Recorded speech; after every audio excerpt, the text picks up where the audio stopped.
Jetimbot kok. Hah? Jetimbot.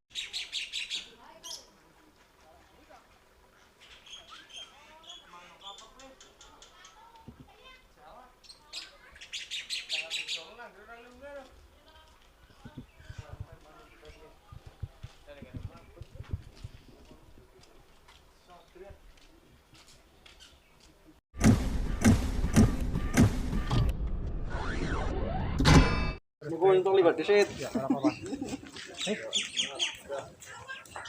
Oke, assalamualaikum, selamat datang di channel Burung Liar. Dan pada kali ini saya mau menunjukkan kisah-kisah atau cara peternakan burung jalak kebo di dalam kandang. Jadi memang dari dulu kita belum pernah atau belum sempat juga untuk memperlihatkan atau mendetailkan dari memilih indukan sampai cara mengasih makan sama airnya atau lubangnya atau godoknya sampai kemana-mana juga.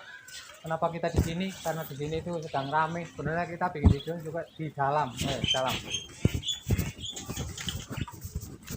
Ini saya tutup dulu pakai ini burung baru datang kemarin, tapi udah di proyok sama yang udah lama di sini ya. Ternyata ini mirip-mirip kayak manusia juga nih. Kalau yang baru ditarung gitu. Ini kita lihat juga nih, ada burung bilangnya sarangnya di lubang kayu, tapi kalau saya lihat ini kayak burung tengkek cucuk udang ya. Kalau ini kan calon cucuk merah, jadi cucuk udang gitu. Jadi katanya sarangnya di kayu, kalau cucuk udang itu biasanya di tanah yang lereng-lereng itu biasanya. Oke, jadi gini, untuk ini ya, ini kandang burung jalak kebo yang sudah berhasil ya. Jadi sudah bisa dicontoh atau yang mungkin banyak juga yang nanya ini ukuran jalak kebo yang bagus itu berapa meter, berapa senti ya untuk kali panjang dan lebarnya. Itu sebenarnya sangat mudah. Abaikan gambar di dada ya, ini karena secara nggak sengaja tadi pulang kerja ini ya. Jadi ini untuk ukuran lebar ini ya, ini 1 meter cukup lebar. Ini bukan ini lebar ya, iya ini lebar, lebarnya 1 meter lebihin dikit ya, pokoknya 1 meter kurang lebih lah ya. Terus ini lebarnya di sini, ini panjangnya ternyata. Nah pokoknya intinya ini 1 meter 20 kali 1 meter itu udah cukup, udah oke lah, udah jadi. Ini kebukti ya, udah jadi. Jadi kalau tanya itu panjang kali lebarnya kayak apa, ini nih 120, sananya semeter udah cukup itu. Kalau nggak pakai meteran biasanya kita hitung pakai kayak gini nih sampai 5 nih. Jadi kalau saya satu kilan namanya itu 5 jengkal itu bisa 1 meter kayaknya kurang lebih gitu. Nah itu untuk di sini ya. Untuk ke atasnya nih, biasanya 2 meter ya. Jadi kebanyakan kita bikin kandang di sini karena adanya tempat juga kayak gini ya. Depan 2 meter, belakang nih 2,5 meter lebih nih, 2,5 meter lebih. Jadi dia model itu lincip. Karena apa? Karena saya mengikuti alur dari rumah ya. Nah, mungkin ada pertanyaan juga, apa emang harus lincip gitu ya? Lincip seperti ini, ini namanya runcing, kalau bahasa ini lincip namanya. Nah kalau yang namanya lincip itu bukan karena biar burungnya jadi ya, bukan karena biar burungnya itu oke gitu. Tapi sebenarnya ini runcing saya mengikuti rumah, tapi yang ini pada jadi gitu. Dulu pernah nggak runcing juga, itu nggak jadi, tapi itu bukan karena tempatnya, saya yakin itu karena burungnya gitu, nggak nyaman. Nah di sini tuh runcing kayak gini nih udah jadi 2,5 meter, ini 2 meter saja nih ya. Jadi 2 meter di sini, 2,5 meter itu udah jadi. Itu untuk kandangnya ya, ukuran kandang yang di sini yang faktanya yang udah jadi gitu. Ini sama, sana juga sama untuk burung. Kemarin dulu ini pernah burung kanis, sekarang buat burung LB. Di sana dulu burung murai, sekarang burung kasar, itu sama ya, udah jadi semua. Nah itu tuh kandangnya, kandang yang satu ya. Terus kedua itu makanan. Kalau burung yang di kandang kayak gini biasanya nih makanannya tuh suka serangga, kurang makan fur ya. Jadi kurang makan fur. Kenapa kurang makan fur? Karena burungnya itu memang sering sekali makan serangga kalau di kandangkan. Karena kalau kurang serangga, kurang makanan yang enak-enak itu biasanya produksinya kurang gitu. Jadi untuk di sini kalau yang serangganya kurang cepat makannya, responnya kurang cepat, kita kasih makan pelet. Jadi mana peletnya nggak ditunjukin? Oke, saya ambil dulu nih peletnya.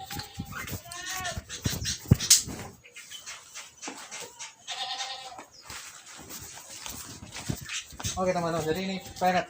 Ini kebetulan baru kemarin beli nih. Ini yang kalau di sini pelet, kalau di bahasa lain makanan ikan atau pakan iwak lele, iwak mujair itu podo wae, sama saja ya. Sini pelet ini udah biasa nih dikasih makan pelet kayak gini nih. Tapi kalau pas lagi ngasih, ini lagi meloloh nih, jadinya makan pelet ya kurang gitu, karena dia sukanya serangga buat kasih makan di atas.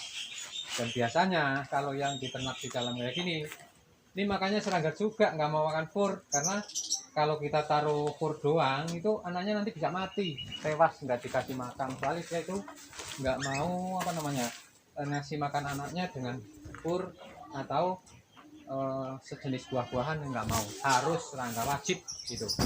Yaitu untuk makanan ya. Jadi tadi makan udah ya. Air tuh kalau teman-teman nggak bikin kayak gini nih, kotak kayak gini, nah saya cari airnya nih. Nah ini nih, kalau yang namanya jalak kebo itu suka mandi. Jadi untuk teman-teman yang punya burung jalak kebo yang lagi ngeram terus indukannya mandi, jangan dilarang ya, biarin aja, karena telur juga perlu kebasahan. Tapi kebasahannya telur itu kita nggak bisa ngitung, nggak bisa prediksi, karena yang tahu hanya dia nih. Dia biasanya walaupun lagi ngeram itu mandi ke atas, ngeramin telurnya gitu. Jadi ya kadang-kadang kayak gitulah. Makanya kalau burung ngeram terus dikasih air sedikit kadang-kadang nggak jadi teman-teman. Ya itu nggak semuanya, tapi ada juga teman-teman yang curhat di komunitas gitu. Ya, saya rasa kayak gitu. Terus untuk burung yang diternak gak jadi, sudah berulang kali udah pakai saran teman-teman yang lain gitu ya, udah sharing tapi ternyata nggak berhasil, ya ganti aja. Kalau saran saya itu ganti aja, karena untuk burung itu nggak semua mau beranak ternyata. Jadi ada burung yang kalau kita mau ceritain ini lama, jadi ya besok-besok mungkin kita akan bahas itu, burung yang mau beranak dan burung yang tidak mau beranak itu ada loh. Cuman kita nggak bisa melihat dengan jelas itu, jadi kita pokoknya dibilangin itu susah ya. Jadi besok kita ceritakan ya yang namanya burung mau beranak sama yang nggak mau beranak gitu. Kayak ada satu pakai belang kuning tapi sekarang itu belum pulang sayangnya. Itu burungnya beda dilihat itu. Jadi dia sama betina ngejar, sama jantan juga ngejar gitu. Nah itu untuk yang lain ya. Jadi ini untuk air kayak gitu. Taruhlah air yang besar. Kalau nggak pakai kotak seperti ini, kayak bak seperti ini ya, pakai tempat ya. Karena teman-teman tahu semua kalau burung jalak kebo itu sukanya mandi. Nah mandinya itu air yang besar. Nah ini mungkin cukup segini tuh. Jadi nggak usah khawatir pas lagi ngeram itu mandi urung, itu jangan khawatir ya, burung lebih tahu daripada kita gitu. Itu untuk airnya ya, pokoknya air terus gitu, baik mau wadah kecil wadah besar itu terus ya, pokoknya wadahnya harus sesuai dengan burungnya agar bisa mandi gitu. Jadi yang itu udah ya. Untuk atap mungkin ada yang tanya juga nih, atap kenapa saya pakai seng putih nih, kalau seng hitam itu dia nggak terang di dalamnya, padahal burung ini harus biasanya itu kalau terlalu terang banget itu nggak mau kalau di dalam kandang. Jadinya kita menutup nih pakai ini biar nggak terang banget, terus nggak terganggu sama burung yang lain. Karena kalau burung yang udah bersarang itu sama yang lain itu nggak cocok gitu ya. Lain dengan burung-burung yang belum berjodoh ataupun berkembang biak ataupun sudah kayak manusia itu berkeluarga gitu.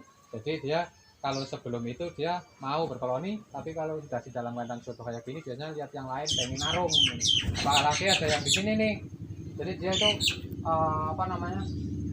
nggak cocok sama dia tuh, sama tetangga sebelah dia nggak cocok gitu. Jadinya kayak gitu. Nah saya tutup pakai ini alasan kenapa ditutup. Terus alasan kenapa seng itu putih, karena agar lebih bercahaya ke dalam dan juga untuk matahari itu bisa tembus ke bawah juga gitu ya, tembus ke bawah nih walaupun nggak secara langsung tapi adalah penerangan kan gitu. Nah itu terus apalagi nih yang kita bahas. Indukan, untuk indukan ya, jadi indukan di video-video kita itu banyak sekali yang kita upload ya, dari ombyokan, dari yang kita lepaskan, dari kita memilih, terus mengasih makan itu ya. Tapi di sini kita akan ceritakan satu aja yang sangat mudah. Saran pertama yang paling mudah itu mencari indukan yang udah jodoh, walaupun ya sama sedikit mungkin. Nah itu yang satu agak simpel, agar cepat produksi ya. Terus ya kalau teman-teman mau telaten ya cari yang ombyokan, tapi teman-teman harus tahu yang jantan dan betina gitu ya. Nah terus yang penting lagi nih ya, ini yang dari dulu belum pernah kita ceritakan nih. Jadi yang lebih penting lagi itu mencari apa namanya, indukan burung jalak, yaitu di sini ya. Nggak tahu kalau di tempat-tempat teman semua, semoga sih nggak sama gitu. Jadi di sini yang sudah terjadi kalau satu anakan nih, anaknya dia yang sekarang umpamanya isi 3, terus kita lihat nih, kita pantau terus nih dari 1 hari, 2 hari, 1 minggu sampai 5 bulan, ternyata dia nggak mau jodoh kalau satu anakan gitu ya. Tapi kalau sama nanti adiknya atau kakaknya lagi bisa dijodohkan. Jadi sangat nihil sekali kalau teman-teman itu mau memilih biar mudah mencari indukan dari kecil yang satu sarang gitu kan, satu sarang isi 2 atau 3 itu pasti jodoh. Nggak bisa teman-teman, itu di sini nggak bisa, itu malah belum pernah kita ceritakan juga ya. Ini gara-gara kemarin ada orang Papua yang telepon nih, semoga orangnya nonton juga nih ya. Jadi semoga teman-teman bisa menyimak dengan seksama ya, untuk peternak burung jalak kebo yang baru awam ataupun yang udah mahir mungkin nggak perlu ya, karena itu biasanya udah kebiasaan mereka masing-masing. Jadi ya tujuannya sama tapi caranya berbeda gitu. Tapi kita menceritakan yang sudah terjadi di sini. Burung satu sarang tidak bisa berjodoh, itu untuk burung jalak kebo gitu ya, itu tok. Terus disarankan kalau mau ternak ya belilah yang sudah jodoh, itu lebihnya harganya juga nggak begitu banyak sih. Terus jaminan jadi untuk kandangnya mungkin ada yang lebih besar, ada yang lebih kecil. Bahkan teman saya di Magelang itu ada yang lebih kecil banget, pakai sarang-sarang burung elbu yang kecil itu jadi juga dia menggunakan glodok yang ditempelkan di luar. Tapi itu kalau bukan ahli itu nggak bisa, itu susah banget, kecil harapannya ya. Kalau kemarin ada yang nanya juga, itu kandang ukuran berapa ya, ini udah kita hitung tadi ya, 120 ke sini, meter ke sana, ke atas 2 meter nih, terus di sini nih 2 meter, 40 atau 2,5 bisa ya. Jadi ini modelnya runcing seperti itu ya. Jadi itu saja, semoga saja teman-teman bisa semangat lagi untuk berbudidaya untuk burung jalak, karena burung jalak yang dulunya katanya susah di di budidaya, ternyata burung ini sangat mudah sekali kalau kita bisa memahami, karena kita sudah mencoba menternak burung yang lain ya, burung ciblek, burung pelanduk semak, terus burung mure, burung kacer, burung kanis itu ya, terus jalak uren dulu pernah juga, itu lebih susah ya. Kalau di sini lebih susah daripada burung jalak kebo, karena kalau burung jalak kebo kita tinggal cemplungkan saja ke sana, kita kasih makan, bertelur kan, udah ada sindirnya juga nih. Di sana ada sindir sebenarnya ya. Untuk teman-teman yang baru gabung di sini bisa cek video kedepannya lagi, kita akan membuat untuk pemanenan atau pengambilan burung jalak di dalam kandang gitu ya. Jadi untuk yang di luar kandang udah banyak sekali kita upload di video-video yang sesudahnya ya, yang sebelumnya, yang kemarin gitu. Jadi mungkin sudah cukup bagaimana cara beternak di dalam kandang, untuk kandangnya, untuk pakannya, untuk airnya ya. Jadi mungkin ada yang tanya lagi nih untuk makanan anaknya. Jadi kalau yang namanya ternak itu pasti dipantau, ada cangkang. Kalau lihat cangkang kita harus langsung kasih ulat gitu, itu pasti mau makan. Kalau teman-teman lihat indukannya makannya cuma sedikit, kalau baru netes itu makannya sedikit. Jadi paling 3 kali 2 kali itu selama 3 jam itu biasanya, terus dirami lagi. Tapi setelah 2 hari ke depan, 3 hari 4 hari itu biasanya dia mau mengasih makan dengan normal, bahkan luar biasa, itu lebih dari normal mungkin kita kasih habis gitu, seperti itu. Jadi untuk makanan yang udah udah netas ya, itu mungkin ya cukup ya, dari tadi udah suruh terus ya.